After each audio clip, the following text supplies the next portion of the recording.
سر اس خطے کی اگر سیکورٹی سچویشن دیکھیں فلسطین کے بعد لبنان کے بعد، یہ ابھی ایک اندیشہ موجود ہے ایرانین سائڈ کے اوپر،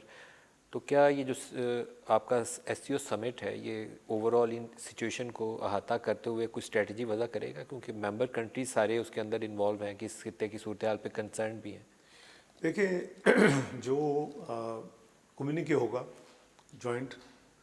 ساری ایس سی او کے جو پیٹرن ہے وہ سیکرٹری جنرل جو آفٹر ختم ہو جائے گا جب سارا ڈسکشن ڈبیٹ ایونٹ، تو پھر ایک کمیونیکے ایشو ہوتا ہے جو ہوسٹ کنٹری کی طرف سے میں اور سیکرٹری او آئی سی کی طرف سے سیکرٹری جنرل، تو ہم ول ٹاک ٹو پریس کہ جو باتیں ہوئی تھیں انشاءاللہ آپ سے شیئر کریں گے جو بھی ریزالو ہوگا۔ ایس سی او کے سائڈ لائن پہ آپ نہیں S C O S C او کا ہی کے ہوگا مکمل ہونے کے بعد؟ ایس سی او یہ اسٹینڈرڈ پریکٹس ہے کہ ہوسٹ کنٹری اور جو او آئی سی کا سیکرٹری جنرل ہے اس کے اندر آپ وضاحت کریں گے اس کے وہ پھر پریس سے شیئر کرتے ہیں کہ جی کیا ہمارا کمیونیکے ہے۔ اس پہ آپ کو پتہ ہے کہ بہت زیادہ نیگوسیشنز بھی ہوتی ہیں ڈپلومیٹک، الفاظ کے چناؤ پہ بھی، بیک گراؤنڈ میں سائڈ لائنز پہ وہ کام ہمارا آلریڈی جاری ہے، تو اس پہ آپ کئی لوگوں کی اپنی آرٹیکولیشن ہوتی ہے، کئی دوسرے ممالک کو ایکسیپٹیبل نہیں ہوتی، تو یہ سارا کام جو ہے وہ اس دن کلمینیٹ ہوگا 16 تاریخ کو، اور انشاءاللہ آپ سے بھی بات ہوگی پریس کے ساتھ اس دن۔ اچھا ڈاکٹر صاحب، لیکن کیوں نہیں اسلامک کنٹریز اس کے اوپر انیشیٹو لیتے ہیں کہ غزہ کے اندر 40,000 مسلمان شہید ہو چکے ہیں جس میں بڑی تعداد عورتوں اور بچوں کی ہے، لبنان کی صورتحال اس وقت ولنریبل ہے، سیریا میں اٹیک ہو رہے ہیں، یمن کی صورتحال ولنریبل ہے، ایران کا خطرہ سر کے اوپر موجود ہے، تو کیوں نہیں ایک اسلامک انیشیٹو جو ہے اسلامک کنٹریز آگے بڑھتے اور اس کے اوپر بات کرتے؟ میں ابھی آپ کو شیئر کرتا ہوں جی۔ ایک تو یہ ہے کہ پہلے پاکستان کی بات کر لیتے ہیں پھر اسلامک کنٹریز کی بات کرتے ہیں۔ جہاں تک اس گورنمنٹ کا تعلق ہے میرا خیال ہے جتنا فورسفل پاکستان نے او آئی سی کے فورم پہ، یونائٹڈ نیشن کے فورم پہ، D8 کے فورم پہ، عمان میں جو special king of Jordan, president of Egypt, U N secretary general نے اسی سبجیکٹ پہ کیا، اور پھر ایک emergency council of foreign minister کا اجلاس جدہ میں ہوا۔ یو این میں پرائم منسٹر نے جتنی فورسفل بات کی آپ کو پتہ ہے، عوام نے اس کو اپریشیٹ کیا ہے۔ باقی جتنے فورم میں نے گنوائے ہیں، او آئی سی گیمبیا،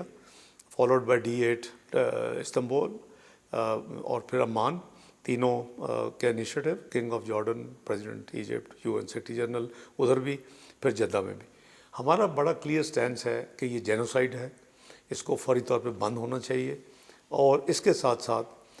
ہم یہ بھی کہتے ہیں کہ جو ون اسٹیٹ جو پیلسٹین کو ہونا چاہیے اسٹیبلش ود القدس اٹس کیپٹل، یہ ہماری بڑی کلیئر گورنمنٹ پالیسی ہے اس گورنمنٹ کی، فار شور آپ نے دیکھا ہوگا، اور ہم اسی کو ہی ریٹریٹ کرتے ہیں تمام گلوبل فورمز پہ، اور اس کے ساتھ ہم پریکٹیکل بھی کر رہے ہیں۔ 10 کنسائنمنٹ پاکستان سے جا چکی ہیں، اس میں الخدمت بھی اپنا کر رہا ہے، گورنمنٹ بھی اپنی کنٹریبیوٹ کر رہی ہے۔ پہلے ہم ایجپٹ کے ذریعے بھیج رہے تھے، ایجپٹ کے جو ہمارے کانوائے آگے جو سامان جاتا تھا اس میں مسائل آ رہے تھے، تو پھر ہم نے، جب میں مان گیا تھا تو جارڈن کے ساتھ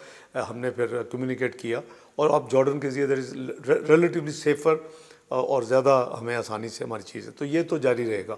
اس کے ساتھ ہی آپ نے دیکھا کہ پچھلی کیبنٹ میٹنگ میں ایک پرائم منسٹر نے فلسطین اور لیبنن کے لیے ایک ریلیف فنڈ قائم کیا ہے، عام پبلک لوگ جو ہیں اس میں اپنے ڈونیشن وغیرہ۔ سر یہ تو ریلیف ایفرٹ ہے نا، اصل تو جو خون ریزی ہے اس کو روکنے کے لیے پاکستان، سعودی عرب، ترکی، ملیشیا، انڈونیشیا، ایران، ان ساروں کو بڑھ کے آگے انیشیٹو لینا چاہیے۔ یہ جتنے بارنگ او آئی سی جو کہ ایک heads of government, head of state کہہ لیں کا سمٹ تھا، اس کے علاوہ جتنے میں نے آپ کو گنوائے ہیں، جو D8 ہے یا عمان ہے یا جدہ ہے، یہ سارے کے سارے یہ اسپیسیفک 1 پوائنٹ ایجنڈا تھا۔ اور ابھی پھر میری تھوڑی دیر پہلی بات ہوئی ہے سعودی عربیہ سے، اور ایرانی صدر صاحب سے بائی دی وے ملاقات کل ہوئی، اور میں نے ازبکستان، قزاقستان، کرگستان،